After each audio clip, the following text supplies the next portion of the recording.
TNTV Tamil ஊடகம், தனித்துவமான தமிழ் ஊடகம். யாழி அப்பளம் உணவின் சுவையை மேலும் சுவையூட்ட இப்பொழுது வந்துவிட்டது யாழி அப்பளம். மேலும் விவரங்களுக்கு 9789251125. ஏனுங்க, கோயம்புத்தூர்ல தனிச்சிறப்பான மரச்செக்கு எண்ணெய் ஆள இருக்குதுங்க. கருஞ்சீரக எண்ணெய், ஆளி விதை எண்ணெய், முந்திரி, வால்நட்டு மற்றும் பூசணி விதை எண்ணெய் என கண்ணு முன்னாடியே அரைச்சு சூரிய ஒளியில வச்சு முறையா விக்கிறாங்க. தொடர்புக்கு தமணி மரச்செக்கு எண்ணெய் 9007128388. நம்ம டிஎன்டிவி தமிழ் ஊடகம் சேனல்ல நீங்க அப்பப்போ வர அப்டேட்ஸ் வந்து தெரிஞ்சுக்கணும் அப்படின்னா நம்மள சப்ஸ்கிரைப் பண்ணி வச்சுக்கோங்க, ஃபாலோ பண்ணுங்க. உங்களுக்கு ஏதாவது சந்தேகங்கள் கீழே கண்டிப்பா கமெண்ட் பண்ணுங்க. Vijay Mahalakshmi, bye bye. TNTV தமிழர் ஊடகம் நேயர்கள் அனைவருக்கும் அன்பு வணக்கம். வள்ளல் பெருமானை பற்றி நம்ம தெரிஞ்சுக்க வேண்டிய செய்திகள் நிறையா இருக்கு. என்னோட பேர் மேகா சக்தி பாரதி. இன்று நம்ம வள்ளலார் ஆய்வாளர், ஊடகவியலாளர், வளர்மை அறிவான் என்கின்ற விஸ்வா அண்ணா கிட்ட கேட்டு தெரிஞ்சுக்கலாம். அண்ணா வணக்கம். வணக்கம் மகமா, நலமா இருக்கீங்களா மகமா? நலமா இருக்கங்க, நீங்க எப்படி இருக்கீங்க? மகிழ்ச்சி, நலமா இருக்கேங்கம்மா. நான் இந்த கடந்த 1-2 ஆண்டுகளாக வள்ளல் பெருமானை பற்றி மக்கள் அதிகமாக தேடுறாங்க. ஆனால் அவங்களுக்கான சரியான செய்திகள் வந்து சென்று சேர்றதில்ல. ஒரு சில பேர் வந்து பார்த்திங்கன்னா வள்ளல் பெருமான் வந்து அவரை வந்து கடைசியில் எரிச்சிட்டாங்க அப்படின்னு சொல்கிறாங்க. அவர் எப்படி வாழ்ந்தார் அப்படிங்கிறத பற்றி கொஞ்சம் சொல்லுங்கள். உண்மைதாம்மா. இப்போ 3 ஆண்டுகளாக எடுத்துக்கலாம். இப்போ வள்ளல் பெருமானாரை பற்றி அவர் வெளிப்படக்கூடிய காலத்திற்கு முன்னாடி பெரும்பான்மையாக இப்படி தான் சித்தர் பெருமக்களுடைய முன்னாடி வரக்கூடிய சமிக்கைகளாக இருக்கும். அப்போ நிறைய வள்ளல் பெருமானாரை பற்றி தெரிஞ்சுக்கணும். நிறைய அதே போல் யூடியூப்லாம் நிறைய பேர் பேசுகிறாங்க, பார்க்குறோம், எழுதுகிறாங்க, பார்க்குறோம். ஆனால் என்னென்னா எல்லாமே வந்து பார்த்திங்கன்னா பொதுவாக என்னென்னா ஒரு மெஜிஷியன் மாதிரி தான் அவர் பார்க்குறாங்க. அவரை வந்து ஏதோ ஒரு எப்படி சொல்கிறதுன்னா இந்த அமானுஷ்யங்கள் பண்ணக்கூடியவர், அவர் வந்து பார்த்திங்கன்னா அதிசயங்கள் பண்ணக்கூடியவர், இது மாதிரி தான் இந்த அட்ராக்ஷன் இருக்குது. இது இப்போ இல்லை. குறிப்பாக அவருடைய ஒரு சீடரான தொழுவூர் வேலாயுதம் ஐயா அவர்கள் தியாசபிக்கல் சொசைட்டி அப்படிங்கிற ஒரு அமைப்புக்கு வந்து ஒரு அறிக்கை கொடுக்குறாரு. அவங்க கேட்குறாங்க வள்ளல் பெருமானை பற்றி அறிக்கை, நான் கூட இருந்தீங்களா அவரை பற்றி அறிக்கை கொடுக்கும்போது அதில் வந்து பெருமானாரோட உருவத்தை பற்றி அவர் தான் சொல்கிறார். எப்படி ஒல்லியாக இருப்பாங்க, மூக்கு வந்து அப்படியே கூர்மையாக இருக்கும், ஆனால் பார்த்தீங்கன்னா மிக வலிமையோடு இருப்பாங்க, கண்கள் எப்பவுமே ஒரு சின்ன சோகம் இருக்கும், அப்படிலாம் வர்ணிக்கிறார் அவர். அதில் ஒரு இடத்துல சொல்கிறாரு, அன்று வள்ளல் பெருமானை தேடி வந்தவங்க எல்லாமே அவர் செய்யக்கூடிய சித்து வேலைகளை பார்த்து ரசிக்கிறதுக்காகவும் தங்களுக்கு ஏதாவது பலன் கிடைக்குமா அப்படிங்கிற மாதிரி தான் வந்தாங்க. ஆனால் அவர் சொன்ன கருத்துக்களை உள்வாங்கக்கூடியவங்களாம் வரல அப்படிங்கிறது சொன்னார். அது அங்கே மட்டும் இல்லை, எல்லா சித்தர் பெருமக்கள் இடத்துலையும் அந்த ஒரு இது இருக்குது. சித்தர் பெருமக்கள் ஞானத்தினுடைய உயரத்தில் இருப்பாங்க. நம்ம போயிட்டு என்னென்னா நம்ம கஷ்டத்துக்கு ஒரு ஏதாவது கிடைக்குமா, அவர் சித்தரை பார்த்தோன்னா தங்கம் கிடைக்கும், சித்தரை பார்த்தா வெள்ளி கிடைக்கும். ஸோ இந்த மாதிரி ஒரு ஃபேண்டசியில் தான் வந்து ஒட்டுமொத்தமாக இருக்காங்க. ஆனால் அவங்க சித்தர்கள்ங்கிற அதனால தான் என்ன பண்ணாங்கன்னா வந்து பார்த்திங்கன்னா இப்போ பழனி, மருதமலை, சிவன்மலை, அதே போல் வந்து பார்த்திங்கன்னா சென்னிமலை, இதெல்லாம் நம்ம கொங்கு பகுதியில் இருக்குது. நல்லா கவனித்து பார்த்திங்கன்னா பழனிமலை எடுத்துக்கிட்டிங்கன்னா அங்கே போகர் அப்படிங்கிற ஒரு பேராசான் வந்து அது வந்து அவர் அங்கே தங்கி அவர் வந்து இந்த சித்தர்களுக்கான பணிகள்லாம் செய்கிறாரு. அவருக்கு வரக்கூடிய சீடர்களுக்கு சொல்லிக் கொடுக்குறாரு. அப்போது அவங்க என்ன பண்ணுறாங்க வந்து பார்த்திங்கன்னா இந்த மாதிரி வந்து சிக்கல் வரக்கூடாதுன்னு தான் அது கீழே அவங்க கொஞ்சம் தூரம் தள்ளி முருகப்பெருமானுக்கு சிலை வச்சிடுறாங்க. அப்போ வரக்கூடியவங்க அங்கே வணங்கிட்டு அப்படியே போய்க்குங்கப்பா. அதை தாண்டி நீங்கள் சித்தரிகள் ஞானத்தை நோக்கி வரணும், இந்த சித்தரில் வந்து நீங்கள் தெரிஞ்சுக்கணும். இப்போ ரசவாதம் இருக்குது, அதே போல் நிறைய இருக்குது. இதெல்லாம் தெரிஞ்சுக்கணும்னா இந்த மாதிரி வந்து சித்தரிகளுடைய திறன்கள் அறிஞ்சுக்கணும். அல்லது ஞானம் மட்டுமே வேணும். இறைவன்னா என்ன, இறைவனை அடைவது எப்படி அப்படிங்கிறதுக்கு மட்டும் மேலே வாங்கினா ஞானத்துக்கு வரணும். அப்போ அதுக்கு பேர் பக்தி நிலை, இது ஞான நிலை. இப்படி எல்லா இடத்துலையும் பிரிச்சுட்டாங்க. இப்போ என்ன ஆயிடுச்சுன்னா எல்லாத்தையும் பக்தியாக மாற்றினாங்கன்னு வச்சுக்கோங்களேன். இதே தான் வள்ளல் பெருமானாருக்கு நடக்குது. இந்த 2-3 ஆண்டுகளாக அங்கே வந்து பார்த்திங்கன்னா தொடக்கத்தில் வந்து ஒரு குறைவான ஒரு 5000 பேர் 10,000 பேர் போனாங்க. இன்றைக்கு ஆண்டுக்கு 20 லட்சம் பேர் வர்றாங்க. 18 20 லட்சம் பேர். என்ன காரணம்னா இன்னொன்று வந்து பார்த்திங்கன்னா நீங்கள் அது கோயிலாக பக்தியாக இருக்கட்டும், ஞானமாக இருக்கட்டும், சித்தர்கிட்ட போகிறாங்க இல்லையோ, நம்ம ஆட்கள் எப்படின்னா ஒரு இடத்துல பலன் கிடைக்கலன்னா போக மாட்டாங்க. போவாங்களா? யாராவது இங்கேருந்து செலவு பண்ணி கோயிலுக்கு போயிட்டு வருவாங்களா? அங்கே போனால் அவங்களுக்கு நடக்குது. ஸோ அதனால தான் வள்ளல் பெருமானாருடைய அந்த பெருவழி தலத்துக்கு வர்றவங்களுக்கு நிறைய நன்மைகள் நடக்கிறதுனால கூட்டம் நாளுக்கு நாள் கூட்டிகிட்டே இருக்குது. அதே போல் எல்லா சித்தர் கோயிலும் நீங்கள் வந்து பார்த்திங்கன்னா முருகப்பெருமான் ஆலயம் தான் பேர், ஆனால் முதல்ல சித்தர் தாங்க. இப்போ சித்தர்களுக்கு வந்து பார்த்திங்கன்னா குட்டியூண்டு கோயில் இருக்கும், இது வந்து பெரிய கோயிலாக ஆயிடுச்சு. மகிழ்ச்சி மொத்தத்தில் மக்கள் வந்து வர்றாங்க அப்படிங்கிறதுல. அப்போது அது பக்தி நிலையில் தான் இருக்காங்க. இப்போ வள்ளல் பெருமானாருக்கும் இப்போ வந்து யூடியூப்பில் பேசுகிறவங்க எல்லாமே இது போல் இந்த ஒரு பக்தி நிலையிலையும் ஒரு வந்து எப்படி சொல்கிறதுனா அதிசயங்கள் பற்றி பேசுகிறது மட்டுமே இருக்காங்க. நான் என்ன கேட்குறேன், நாங்கள் வள்ளல் பெருமானார் எப்படி மறைஞ்சாருன்னு நீங்கள் வந்து தெரிஞ்சுக்கணும்னு நினச்சிங்கன்னா அவர் முதல் கேள்வி, அது எதுக்கு நீங்கள் மறைஞ்சதை பற்றி இப்போ தெரிஞ்சு என்ன பண்ண போகிறீங்க? முதல் கேள்வி நான் தான் கேட்குறேன். அவர் என்ன சொன்னார்? அவர் தன்னுடைய வாழ்நாள் 51 ஆண்டுகள் அவர் இருந்தாங்க. 51 ஆண்டுகளில் இந்த உலகத்துக்கு என்ன சொல்லியிருக்காங்க? அவருடைய எழுத்துக்கள் அது பாடலாக பாடி வச்சிருக்காரு. 6000 பாடல்கள் கிடச்சிருக்கு. அவரோட சீடர் மிக முக்கியமான சீடர் சாமு கந்தசாமி அவர்கள் முழுக்க அவர் ஒரு தனியாக ஆவணப்படுத்தி வச்சிருக்காரு. அப்புறம் தொழுவூர் வேலாயுதம் அவர்கள், அப்புறம் அவர் அந்த காலத்தில் ஒரு கூட இருந்தவங்கலாம் நிறைய உரைநடை என்கிற இதில் வச்சுருக்காங்க. இப்போ என்ன பண்ணுறாங்கன்னா, இப்போது யூடியூப்பில் இப்போ உங்களுக்கு தெரியும், யூடியூப்பில் தம்ப்நெயில் நெகட்டிவாக போட்டால் தான் அதிக பேர் பார்ப்பாங்க. நீங்கள் உங்கள் உடலுக்கு இளநீர் குடியுங்கள் அப்படின்னா 10 பேர் கூட பார்க்க மாட்டாங்க. இந்த மதுவை நீங்கள் குடிச்சிங்கன்னா உடம்பு பளபளப்பாகுன்னா லட்சக்கணக்கான பேர் பார்ப்பாங்க. இப்படி ஒரு சமூகத்தில் ஒரு மக்கள் மத்தியில் ஒரு ரசனையை, தவறான ரசனையை, ஒரு எதிர்மறையான சிந்தனைகளை ஊடகங்கள் உருவாக்கி வச்சிருச்சு. அதுபோல் இவங்க என்ன பண்ணுறாங்கன்னா, தங்களுக்கு ஒரு வியூவர்ஷிப் அதிகமான உடனே இந்த யூடியூபர்கள் என்ன பண்ணுறாங்கன்னா, தான் சொல்வது தான் சரி அப்படிங்கிற மாதிரி போயிடுறாங்க. எடுத்துக்காட்டால் பார்த்தீங்கன்னா நிறைய அபத்தமான, நீங்கள் சொன்னதில் நானும் அதை பார்த்துருக்கேன் நான். ஏன்னா நான் அதெல்லாம் பற்றி எங்கிட்ட நிறைய பேர் கேட்டாங்க, நீங்கள் வள்ளலார் பற்றி எல்லாம் சொல்கிறீங்களே, இப்படிலாம் தப்பாக சொல்கிறாங்களே, நீங்கள் அவங்களால கவுண்டர் கொடுக்கக்கூடாதான்னு. அது குழாயடி சண்டை மாதிரி மாறிடும். ஏன்னா சமூக ஊடகங்கள், சோஷியல் மீடியாங்கிறது எல்லாத்து கையில் இருக்குது. அவங்கவுங்க கருத்துக்களை போடுறாங்க. நம்ம ஒவ்வொருத்தருக்கும் போய் பதில் சொல்லிட்டு இருக்க முடியாது. ஆனால் அதே வேளையில் வள்ளற்பெருமானாரை பற்றியும் சன்மார்க்கத்தை பற்றியும் தவறாகவும் வேண்டுமென்றே திருத்தும் சொன்னாங்கன்னா நம்ம இறங்கி மறுப்புக்கு கொடுக்க வேண்டிய தேவை இருக்குது. இப்போ பார்த்திங்கன்னா வள்ளல் பெருமானாருக்கு குரு இருந்தார் அப்படின்னு ஒரு சண்டை. ஒரு யூடியூப்காரர் இந்த ஒரு குருவோட பெயரை சொல்லி அவர் இருந்தார். இன்னொரு யூடியூப்காரங்க அப்படிலாம் கிடையாதுன்றாங்க. இன்னொரு யூடியூப்காரங்க வள்ளல் பெருமானார் நீ ஒரு மணி நேரம் தூங்கினா போதுன்றார். அப்படிலாம் சாத்தியம் இல்லை அப்படின்னு இன்னொருத்தர் சொல்கிறார். இவங்களுக்குள்ளேயே இது என்னன்னா, இது இவருடைய இந்த யூடியூப் சேனல் நடத்தி இவர்கள் செய்யக்கூடிய, இவர்கள் வெளியிடக்கூடிய எதுவுமே வள்ளல் பெருமானை நோக்கி நம்மளை அழைத்து செல்லாது, சன்மார்க்கத்தை நோக்கி நம்மை அழைத்து செல்லாது. குழாயடி சண்டையிலே நீங்கள் இருந்தால் நீங்கள் எப்படி பக்திக்கே போக முடியாது, அப்புறம் ஞானத்துக்கு எப்படி போவீங்க? ஸோ இது பார்த்திங்கன்னா முழுக்க ஞான சூனியத்தனமான செயல்பாடுகள் தான் செஞ்சுருக்காங்க. இந்த சொல்லை பயன்படுத்துவதற்கு வருத்தமாக இருந்தாலும் ஒரு வழியில் அந்தளவுக்கு உள்ளுக்குள்ளே நமக்கு அந்த கோபம் கொப்பளிக்கிறது. ஏன்னா அந்த 51 ஆண்டுகள் அவர் சாதாரண உழைப்பில் சொல்கிறார். 26 ஆண்டுகளிலிருந்து 12 ஆண்டுகளிலிருந்து நான் பட்ட 12 வயசுலேருந்து சொல்கிறார், 12 வயசுலேருந்து நான் பட்ட துயரங்களும் வலிகளும் கொஞ்சம் நஞ்சம் கிடையாது. அந்த துயரங்கள் வலிகளுக்கெல்லாம் சேர்த்து இறைவன் எனக்கு கொடுத்துட்டான் அப்படின்னு கடைசியாக கண்ணீர் விட்டு அழுகிறார் அவர். அப்போது அவருடைய ஒவ்வொரு பாடலை நம்ம மனமுருக பாடும் பொழுது அது இறைவனுக்கு அருகிலேயே நம்மளை கொண்டு போயிடும், அல்லது இறைவனாகவே மாற்றிவிடும். அதனால தான் அவர் என்ன செஞ்சாங்க அப்படின்னா, அதனால தான் நம்ம பாடல்கள் வடிவில் சித்தர்கள் நம்ம கொடுத்தாங்க. இவங்ககிட்ட சொல்லி புரிய வைக்க முடியாது. நீ இந்த பயிற்சி செய்யினா செய்ய போகிறதில்ல இவங்க, அதே போல் இப்படி விரதம் இருந்தா இருக்க போகிறதில்ல. அப்போ என்ன பண்ணுறாங்கன்னா, நீ ஒன்று பண்ணு, இந்த பாடல்களை மனமுருக பாடு அப்படின்னா அந்த பாடல்களையே மந்திரமாக கொடுக்குறாங்க நமக்கு. அப்போ அந்த பாடல்களை பாடும்போது நமக்கு உருகி நெகிழ்ந்து கண்ணீர் மல்க நீங்கள் இறைவனை வேண்டுன்றாங்க. அப்போ அந்த உருக்கம் வரணும். ஒட்டுமொத்தமாக அந்த மெய்யியல் அடிப்படையில் இந்த உருக்கமும் தயமும் வேண்டும். அந்த உருக்கமும் தயமும் தடையாக இருப்பது தான் நமக்கு ஆணவம், கோபம், இந்த மாதிரி குழாயடி சண்டையெல்லாம். இப்போ நீங்கள் வள்ளல் பெருமானார் சொன்னதை, வள்ளல் பெருமானார் இது சூரியன் சொல்லிட்டார், அது சூரியன் தான், உலகத்தில் எல்லாத்துக்கும் சூரியன் தான். ஒரு யூடியூப்காரருக்கு அது சூரியனா, இன்னொரு யூடியூப்காரருக்கு செவ்வாயாக தெரிஞ்சதுன்னா, இன்னொரு யூடியூப்காரருக்கு புதனாகவும் தெரிஞ்சதுன்னா இவர்கள் பார்வையில் கோளாறு இருக்குன்னு அர்த்தம். அப்போ தவறான பிழையான தகவல்கள் பலவற்றையும் இவங்க கொண்டு போயிட்டு இருக்காங்க.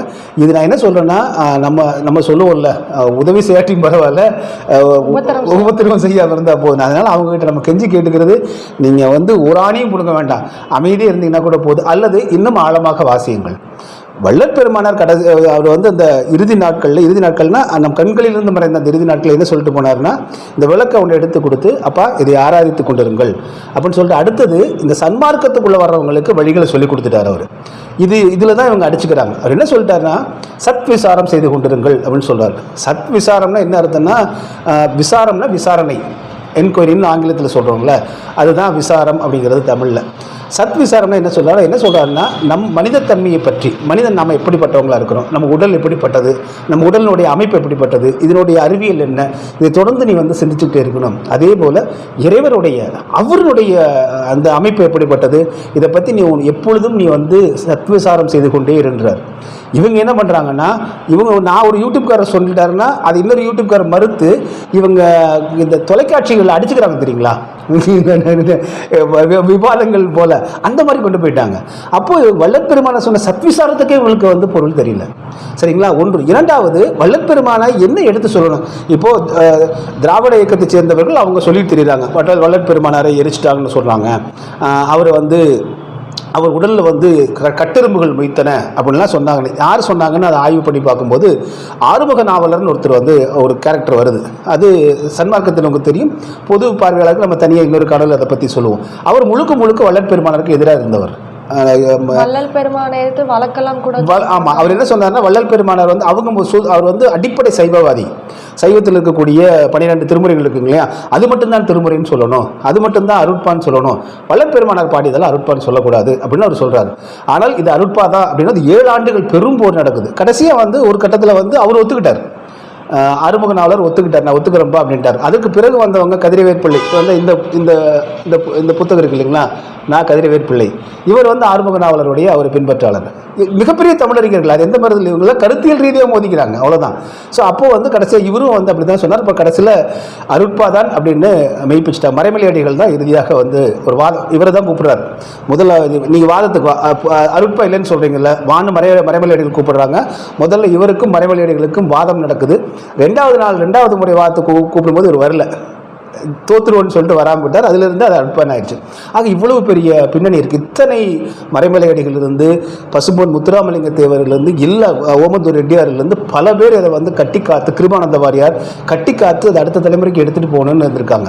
ஆனால் இவங்க இப்போ யூடியூப்பில் வரக்கூடியவங்க ஒரு அரைவே காட்டுத்தனமாக நுனிப்புள் மேய்ந்து கொண்டு இப்போது அவங்க என்ன பெரும்பாலும் எதை எடுத்துக்கிறாங்கன்னா, அது பேசுறதுக்குனாமா இந்த உரைநடை அப்படிங்கிற பகுதி எடுத்துக்கிறாங்க. உரைநடை பகுதியில் பார்த்தீங்கன்னா, வள்ளற்பெருமானார் தன் கைப்பட எழுதிய கடிதங்கள், ஆவணங்கள் இல்லாமல் பிற நிறைய அதில் இருக்குது. அந்த உரைநடைகள் எப்படி தொகுத்தேன் அப்படின்னு சொல்லிட்டு அந்த நூல்களை தொகுத்த பாலகிருஷ்ண பிள்ளை அவர் சொல்கிறார். அவர் சன்மார்க்கர் கிடையாது. அவர் சன்மார்க்கத்தின் அவர் ஒரு அப்போ 1938ஆம் ஆண்டு இருந்து இந்து சமய அறநிலையத்தினுடைய கமிஷனர் ஆணையராக இருக்கார். போய் பார்க்குறார், வள்ளற்பெருமானுடைய நூல்கள் எல்லாம் அப்படியே கிடக்குது. அதை பார்த்துட்டு மனம் வெந்து போய் அதெல்லாம் எடுத்து கிட்டத்தட்ட 38 ஆண்டுகள் பணியாற்றி புத்தகமாக கொண்டு வரார் அவர். அதே போல் அந்த இடம் ஆக்கிரமிச்சிருவாங்கன்னு சொல்லிட்டு இந்து சமய அறநிலையத்திற்கு கீழே கொண்டு வந்துட்டு அவர் தான். அவர் என்ன பண்ணுறாருன்னா, இந்த மாதிரி வள்ளல் பெருமானார் தொடர்புடைய செய்திகள் இருக்கிறவங்கெல்லாம், தகவல் இருக்கிறவங்கெல்லாம் அந்த குறிப்புகளை கொடுங்கன்றார். அப்போ எடுத்துக்காட்ட நீங்கள் இருக்கீங்கன்னு வச்சுக்கலாம், அந்த காலகட்டத்தில் வள்ளல் பெருமானார் உரையை கேட்க போயிருப்பீங்க. ஏன்னா கிட்டத்தட்ட 2-3 மாத காலம் வள்ளல் பெருமானார் இரவு பகலாக உபதேசம் கொடுத்துட்டு இருந்தார், பேசிகிட்டு இருந்தார் மக்கள்கிட்ட. அப்போ போகிறவங்கள கேட்டுட்டு மனசில் வச்சுருப்பாங்க, ஒரு குறிப்பு எழுதியிருப்பாங்க. அப்போ அவங்களாம் எழுதி கொடுக்குறாங்க. அப்போ வள்ளல் பெருமானார் ஒரு இது சொல்லியிருப்பார், ஒரு பொருளில் சொல்லியிருப்பார், இவங்க தவறாக கூட புரிஞ்சிருக்கலாம் இல்லைங்களா.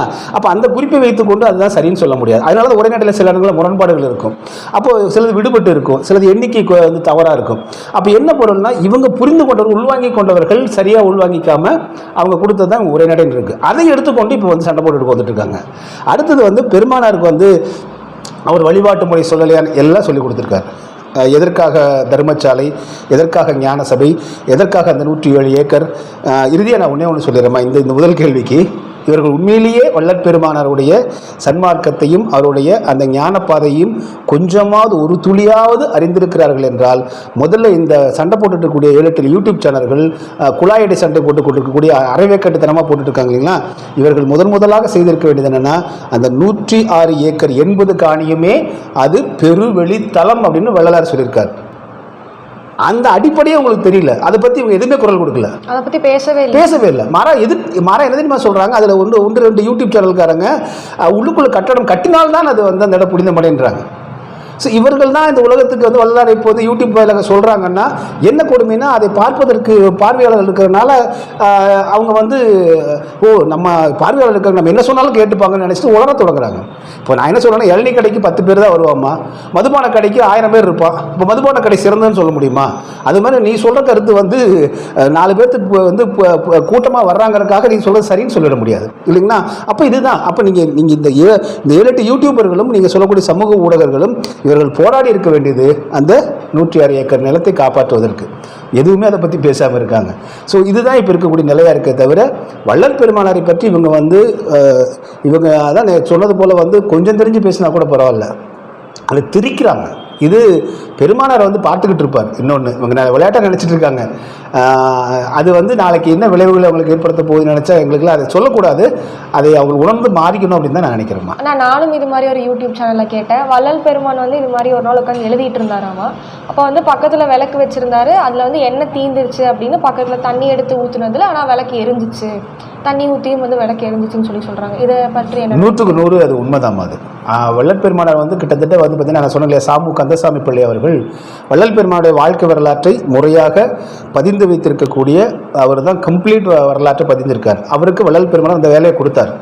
வள்ளல் பெருமானார் பொறுத்த வரைக்கும் இன்றைக்கி வந்து பார்த்திங்கன்னா நம்ம 3 பேர் இருக்கோம்னா உங்களுக்கு ஒரு வேலை கொடுப்பார், எனக்கு ஒரு வேலை கொடுப்பார், அவருக்கு ஒரு வேலை கொடுப்பார். அது வந்து இன்றைக்கி நடந்துகிட்ருக்கு. இப்படி தான் நம்ம வந்து இந்த பெருவெளிக்காக போராடக்கூடியவங்க எல்லாமே போட்டுட்டு இருக்காங்க. முருகப்பெருமான், வள்ளல் பெருமான் எல்லாமே அப்படி தான். சரிங்களா? அவங்க யாருக்கு என்னென்ன வேலை கொடுக்கணும்னு சொல்லுவாங்க. அந்த மாதிரி அப்போ வந்து தொழுவுறு வேலாயுதத்துக்கு அவர் ஒரு வேலைன்னா இவருக்கு ஒரு வேலை கொடுக்குறாங்க. சொல்கிறார் ஒரு இடத்துல, இவர் சாமு கந்தசாமி என்ன பண்ணுறாருன்னா இவர்கிட்டே வந்துடுறாரு, வீட்டை விட்டு வந்துடுறாரு. அவங்க குடும்பத்தில் மனைவிலாம் வந்துட்டு ஐயா எப்போ பார்த்தாலும் இங்கேயே வந்துடுறாரு ஏன்னு கேட்டோன்னே அப்புறம் சொல்கிறார், இல்லை கந்தசாமி நீ போயிட்டு குடும்ப கடமை முடி உனக்கு மிகப்பெரிய வேலை ஒன்று இருக்கு தர்றேன்னு சொல்றாரு. அப்போ அவருக்கு புரியல. பிற்காலத்தில் அவரே வரலாற்றை எழுதுறாரு. அதே போல வள்ளல் பெருமானார் கால்களில் போட்டிருந்த அந்த மர காலணி வந்து இவர்கிட்ட தான் கொடுக்குறாரு. சாமுக்காட்ட கொடுக்கறது மட்டும் இல்லாமல் முதல் 4 திருமுறைகள் வெளியான உடனே அதனுடைய பிரதியும் சாமுக்காட்ட தான் கொடுக்குறாரு. அப்போ சாமுக்காவை எந்த அளவுக்கு வள்ளல் பெருமானார் வச்சிருக்காரு, அவர் எல்லாத்தையும் ஆவணப்படுத்துறார். அந்த நூலில் தான் கிட்டத்தட்ட 160 அதிசயங்கள். இப்போ நீங்கள் சொன்னீங்க இல்லையா, இது அதிசயங்கள் என்று சொல்லக்கூடியது வந்து சித்துன்னு சொல்லலாம். சித்து, இந்த சித்திகள் அதில் 160 மட்டும்தான் பதிவு பண்ணியிருக்காரு. ஆனால் வள்ளல் பெருமாள் என்ன தெரியுமா சொல்கிறாங்க, 64 கோடி சித்திகளும் எனக்கு கிடச்சிருச்சுன்றார். 64 கோடி அப்படின்னா 647 கோடியா இல்லை 6 × 47 = எவ்வளவோ அப்படின்னு வந்து பார்த்தா கூட ஆக்சுவலாக அதுதான் வரும். 64 கோடினா 6 × 47 அப்படின்னு தான் கணக்கில் வரும். அப்படி பார்த்தாலும் ஆயிரக்கணக்கான சித்திகள், அத்தனை சித்திகளும் இறைவன் எனக்கு கொடுத்துட்டான்றார். நீங்கள் சித்தர்களை பொறுத்த வரைக்கும் அவங்களுக்கு சித்திகள் கிடைச்சி அதை வந்து தொடாமல் போகணும். சரிங்களா? இப்போ சிலருக்குள்ள ஒரு சில சித்தி கிடச்சிடும். சித்தி கிடச்சுன்னு என்ன பண்ணுறோம், அதுலேயே வந்து மக்களாக போய் நின்று மக்கள்கிட்ட கைதட்டல் வாங்கி உண்டியல் குலுக்கி வசூலாகி அதோடு அவங்க வாழ்க்கை முடிஞ்சு போயிடும். அவங்க ஞான நிலைக்கு போகவே முடியாது. அப்போது இதில் வந்து தொடாமல் போகணும். அதுதான் நீங்கள் வந்து பார்த்தீங்க அப்படின்னா அவ்வளோ சோதனைகள் அவங்களுக்கு கொடுப்பாங்க, கடினமான சோதனை கொடுப்பாங்க. அந்த சோதனைகளில் கூட அந்த சித்தை பயன்படுத்த மாட்டாங்க. அப்படிப்பட்ட வள்ளல் பெருமானார் அப்படி தான். வள்ளல் பெருமானார் வந்து நீங்கள் கைகளில் கொண்டு போய் அவர் வந்து ஒரு செம்பு கொடுத்து நீ கையில் கொடுத்தீங்கன்னா 5 நிமிடம் கையில் வச்சுருந்தாருன்னா அது தங்கமாக மாறும். அப்போ அவருடைய உடல் அப்படிப்பட்டதாக இருக்குது. அவருடைய காலனி அப்படின்னு சொல்லக்கூடிய மரக்காலனி இருக்கு இல்லைங்களா, அந்த மரக்காலனியில் லிங்கம் கட்டும்பாங்க. லிங்கத்தை வச்சு கூட வச்சுட்டாங்கன்னா லிங்கம் கட்டும். அது வந்து சித்த மருத்துவத்தை கிடையாது தெரியும் லிங்கம் கட்டுறதுனா என்னென்னு. அப்படிப்பட்ட பேராற்றல் வாய்ந்தவர். அதனால் இது ஒரு பெரிய காரியமே இல்லை. விளக்கில் எண்ணெயில் இருக்கிறது, தண்ணியில் இருக்கிறது ஒரு பெரிய காரியமே கிடையாது. அதுபோல் 160 1 2 இல்லை, ஒரே நேரத்தில் 7 இடத்துல இருந்து காமிச்சிருக்காரு.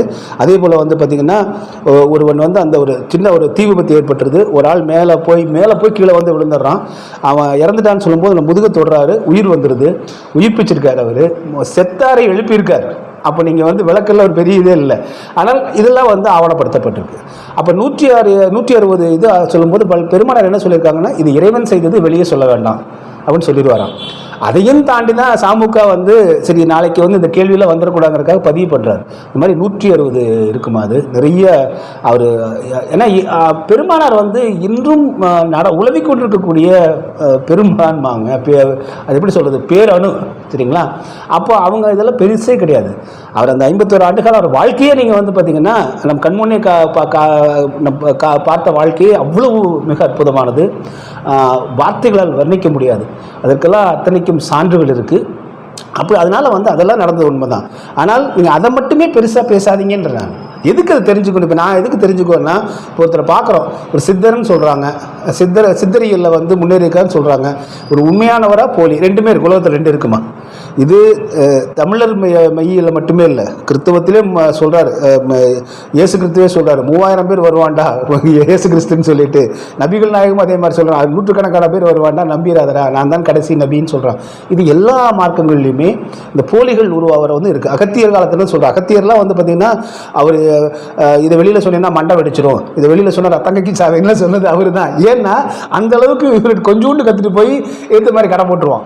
அப்படி தான் நீங்கள் வந்து தேரையர்னு கேள்விப்பட்டிருப்பீங்க. சித்தர் தேரையரை வந்து பார்த்தீங்கன்னா இவர் என்ன சொல்கிறார், எனக்கு வாய் பேசாத ஒரு சீடன் வேண்டும்னு அப்படின்னு சொன்னதுனால தேரையர் என்ன பண்ணுறாருன்னா அதை இவர்கிட்ட போய் சீடனாக போகணுங்கிறதுக்காக நாக்கு அறுத்துட்டு போயிடுறாரு. ஸோ எதுக்காக வாய் பேசாத வேணும்னா, இங்கே இவர் செய்கிறதெல்லாம் கொண்டு போய் அந்த பக்கம் சொல்லியிருக்கக்கூடிய ஆட்கள் அப்படிப்பட்ட இந்த நல்லது கெட்டது ரெண்டு தான் இந்த உலகத்தில் இருக்குது. இல்லைன்னா இல்லை, 100% நல்லதும் இருக்குது, கெட்டதும் இருக்குது. அதில் வந்து எத்தனை பர்சன்டேஜ், 75% நல்லதாச்சுன்னா சமுதாயம் நல்லா இருக்கும், 75% கெட்டதாச்சுன்னா சமுதாயம் சீரழிஞ்சிடும். அப்போ இது பேலன்ஸ் பண்ணி தான் போகும். அப்போ அதுபோல் இதுலேயும் வந்து போலிகள் வந்துருவாங்க அப்படிங்கிறதுக்காக தான் பல இது வந்து சொன்னாங்க. அதனால் அப்போ நம்ம சித்தர் எப்படி சோதிப்போம்னா, அவர் செய்யக்கூடிய அந்த சித்துக்கு சரியாக இருக்கா அப்படின்னு தெரிஞ்சுட்டோம்னா அதோடு விட்டுறணும். அவங்களும் அதுக்கு மேலே அது வந்து என்கரேஜ் பண்ண மாட்டாங்க. ஸோ அந்த காரணத்தினால இப்போ என்ன பண்ணுறாங்கன்னா, அங்கே போகிறவங்க பூரா நான் சொன்ன மாதிரி வந்து அவர் இப்போ அற்புதம் பண்ணார், வானில் பறந்து போனார். இதுக்கு ஒரு சின்ன எடுத்துக்காட்டு ராமகிருஷ்ண பரமஹம்சர் சொன்னால் உங்களுக்கு புரிஞ்சிடும், பார்வையாளர்களுக்கும் புரிஞ்சிடும். பரமஹம்சரை பார்க்குறதுக்காக கொல்கத்தாவுக்கு இமயமலையிலேருந்து ஒருத்தர் வராரு. அவர் இமயமலையில் ஊசி முனை மேலே தவம் பண்ணினேன் அப்படின்னு சொல்லிட்டு வர்றாரு. அவர் ஊசி மாதிரி உட்காந்தெல்லாம் தவம் பண்ணிட்டேன் அப்படின்னாரு. அப்படிங்களா, வெரி குட் அப்படின்னு கேட்டுக்கிறாரு. எவ்வளோ வருஷம் தவம் பண்ணி? 8 ஆண்டுகள் நான் பண்ணினேன். வரதுலேருந்து அவர் பெரிய ஆள்றாங்கிற மாதிரி பரமஹம்சர்கிட்ட பேசிகிட்டு இருக்காரு. அப்படியே சரி பரமஹம்சர் புரிஞ்சுக்கிட்டார். அப்புறம் வந்து 2 பேர் அப்படியே நடந்து அந்த நதிக்கரை ஓரம், அவர் ஆசிரமத்துக்கு பின்னாடி அது நதிக்கரை அப்படி போகும்போது உடனே அவர் அந்த இமயமலையிலிருந்து வந்து ஒரு பரமஹம்சரே நம்ம இந்த ஆற்று மேலே நடந்து போகலாமா அப்படின்னாரா. இவர் கேட்டிருக்காரு, ஆற்று மேலே நம்ம ஏன் நடக்கணும்னு கேட்டிருக்காரு. இல்லை எனக்கு அந்த ஆற்றல் இருக்குது, நான் இமயமலையிலேருந்து தவம் பண்ணி அந்த ஆற்றலை பெற்றிருக்கிறேன் அப்படின்னாரா. எவ்வளோ வருஷம் தவம் பண்ணி பெற்றுருங்க? 8 ஆண்டுகள் தவம் இருந்து அந்த சித்து எனக்கு கிடச்சிருச்சு அப்படின்னாரா. உடனே பரமஹம்சர் அமைதியாக வந்து பரிசல்காரர் இருக்கார்ல, சின்ன பையனை கூப்பிட்டு, தம்பி இந்த கரையிலேருந்து அந்த கரைக்கு போகிறதுக்கு எவ்வளோன்னு கேட்டாரான். 4 அணா அப்படின்னானா. இவரை பார்த்து, உன்னுடைய 8 ஆண்டுகளினுடைய இந்த சித்தினுடைய மதிப்பு இவ்வளோதான்டா, போடா விளையிட்டார். ஸோ மிகப்பெரிய மகான்கள் அப்படின்னு சொல்லக்கூடிய உண்மையான மகான்களும் ஞானிகளும் இந்த சித்து அப்படிங்கிறதில் அதில் கவனம் செலுத்த மாட்டாங்க, தொட மாட்டாங்க. தொடாமல் இருந்தால் தான் அடுத்த நிலைக்கு போக முடியும். தொடர்வன் மெஜிஷியன் ஆயிடுவான். வாயிலேருந்து லிங்கம் எடுக்கிற மாதிரி மேஜிக் பண்ணுறது, அந்த மாதிரி பண்ணி அதோடு அவங்க ஞான வாழ்க்கை முடிஞ்சது. இனி அடுத்து எத்தனை பிரிவுகள் கிடைக்கும்னு தெரியல. அதனால தான் சொல்கிறாங்க, ஓடி ஓடி ஓடி ஓடி உட்கலந்த சோதியை நாடி நாடி நாடி நாடி நாட்களும் கழிந்து போய் வாடி வாடி வாடி வாடி மாண்டு போன மனிதர்கள் கோடி கோடி கோடி கோடி எண்ணிறந்த கோடியன்னா இந்த உள்ளுக்குள் ஓடக்கூடிய இந்த அருட்பெருஞ்சோதியை, அதுதான் ஓடி ஓடி உட்கலந்த சோதினா அருட்பெருஞ்சோதின்னு வள்ளல் பெருமானார் சொல்கிறார் இல்லைங்களா, அந்த சோதியை இப்படி உட்கலந்த சோதியை நாடி நாடி அதை கண்டுபிடிக்கிறதுக்காக கோடி கோடி ஆண்டுகள் காத்திரு, கோடி ஆண்டுகள்ன்றாங்க இந்த மனித. அதனால மனித உடல்ங்கிறது வள்ளல் பெருமானார் சொல்றாங்க, இந்த இறைவனுடைய படைப்பிலேயே இந்த மனித உடல் அழகான மாட மாளிகைன்றார். திருமூலர் சொல்றார், உடம்பை முன்னம் இழுக்கென்றிருந்தேன், உடம்பினுக்குள்ளே உருபொருள் கண்டேன், உடம்பை வளர்த்தேன், உயிர் வளர்த்தேன் என்றார். உடம்பு ஏதோ அழுக்கானதுன்னு நினைச்சிட்டு இருந்தப்பா, அச்சி அப்படின்னு நினைச்சிட்டு இருந்தேன். உள்ளுக்குள்ள ஒன்று பார்த்தப்பா, அவனை இறைவனை கொக்கமக்கா இந்த உடம்பை நம்ம உயிரை காப்பாற்றி ஆகணும். அப்போ இந்த உடல் மனித உடல் கிடைக்கிறதே அரிய காரியம். இதைத்தான் சொல்ல வருது, அரிது அரிது மானிடராய் பிறத்தல் அரிது அப்படின்னாலும் அதுதான் காரணம். அப்போ இந்த இறைவன் வந்து இந்த உடம்பை நமக்கு மனித உடல் கொடுத்துருக்காருன்னா இந்த நிலை அடையிறதுக்கு தான் வள்ளல் பெருமானார் சொல்றாங்க. அதனால ஓடமுள்ள போதே பயன்படுத்திக்கொள், காற்றுள்ள போதே தூற்றிக்கொள்ங்கிறதெல்லாம் இதுக்கு வந்தது தான். சரிங்களா? அப்போது இதெல்லாம் விட்டுட்டு, இதெல்லாம் எடுத்து சொல்லதை விட்டுட்டு வள்ளல் பெருமானார் வந்து நடந்து போனாரா, உட்கார்ந்தாரா, நீங்கள் தெரிஞ்சுக்கங்க, வேண்டான்னு சொல்ல, மக்களுக்கு தேவையானது சொல்லுங்கள், அதை மட்டுமே முன்னிலைப்படுத்தாதீங்க. அவர் என்ன 50 ஆண்டுகள் என்ன டீச்சிங்ஸ் கொடுத்தாங்க, அதான் ஒரே வார்த்தையில் சொல்லிட்டேன். அது 106 ஏக்கர் 80 காணி நிலம் பெருவழித்தலம் என்பதை பற்றி உங்களுக்கு அடிப்படை தெரியல. அந்த ஞானசபை வந்து இல்லைம்மா, ஞானசபை ஒரு குறியீடு தான். அந்த 106 ஏக்கர் 80 காணி நிலமும் அதுதான் திருவருட் பெருவழி தலம்ன்றார் வள்ளல் பெருமானார். அது வெட்ட வெளித்தலம். உலகத்திலேயே நாளைக்கு மக்கள் அவரை பார்க்கறதுக்கு வரும்போது அவரை பார்க்கறதுக்கு இல்லை, அங்கு அவருக்கு அதுக்கு சம்மந்தமே கிடையாது. அவர் உருவாக்கி அந்த இடத்த எதுக்கு உருவாக்குறாருன்னா, இந்த 80 காணி நிலம் திருவருட் பெருவழித்தலம், சந்திர சூரியர் ஒளிபெற விளங்கும் திருவருட் பெருவழித்தலம்ன்றார். இது இறைவர் வந்து இறங்குவதற்கான இடமா வைக்கிறார். அது ஒரு லேண்டிங் வந்து ஏர்போர்ட். அது சரிங்களா? அருட்பெருஞ்சோதி ஆண்டவர் இந்த பூமியில் வந்து இறங்குவதற்கான ஒரு இடம். இப்படி இது வந்து அதற்காக தான் இந்த இடம் இறைவரால் தேர்ந்தெடுக்கப்பட்டிருக்கிறது. இந்த இடம் வந்து அருட்பெருஞ்சோதி ஆண்டவருக்கான இடம் என்பதை குறிப்பதற்காகத்தான் அங்கே ஞானசபை வைத்திருக்கிறேன். அப்போ ஞானசபையில் என்ன சொல்றாருன்னா, சந்திரன் சூரியன் அக்கினி, இந்த முச்சுடர் விளக்கம் தான் அது. அப்போ முச்சுடராதிகள் எச்சக உயிரியும் அச்சர காத்தவர்கள் அருட்பெருஞ்சோதின்னு சொல்லும்போது அதுதான் சந்திர சூரியர் ஒளிபெற விளங்கும் திருவருட் பெருவழி தலத்திலும் சுடரே. அப்படின்னா தைப்பூசத்தன்னைக்கு நீங்கள் ஞானசபைக்கு முன்னாடி நின்னீங்கன்னா சூரியன் காலையில் வந்து கண்ணுக்கு தெரியும், அதே நேர்கோட்டில் இடது பக்கம் சந்திரனும் தெரியும். சந்திர சூரியர் ஒளிபெற விளங்கும் திருவருட் பெருவெளித்தலம் 106 ஏக்கர் தலம், அதில் எழுந்த சுடரே அப்படின்னா ஞானசபைக்குள்ள ஏற்றப்படக்கூடிய சுடரேன்னு அர்த்தம். இதுதான் அந்த 106 ஏக்கர். இந்த அடிப்படையை கூட தெரியாமல் இதை போய் மக்கள்கிட்ட சொல்லாமல் இவர்கள் குழாய் அடி சண்டை போல் அடிச்சுட்டு இருந்தாங்கன்னா நம்ம என்ன செய்யறதுமா? எனவே பெருமானார் வந்து அது சித்தர்களுக்கெல்லாம் சித்தர். நீங்கள் அதனால் அவங்க அற்புதத்தை மட்டும் அது வந்து இவர் உண்மையான சித்தரா உண்மையான மெய்ஞானியான்னு தெரிஞ்சுக்கிறதுக்கு மட்டும்தான் சில சித்துக்களை வந்து நம்ம பார்க்கணுமே தவிர அதை தாண்டி அவங்ககிட்ட வந்து அது எதுவுமே பார்க்கக்கூடாது, ஞானத்தை நோக்கி தான் போகணும். அதுதான் அப்படி இருந்தால் தான் நம்ம உண்மையிலே ஞானம் கிடைக்கும். ஆனால் அடுத்த கேள்வி, வள்ளல் பெருமானோட பேரை போட்டே நிறையா யோகாசனா சென்டர்ஸ் எல்லாம் இருக்குது, அதை பற்றி கொஞ்சம் சொல்லுங்கள். டிஎன்டிவி தமிழ் ஊடகம், தனித்துவமான தமிழ் ஊடகம்.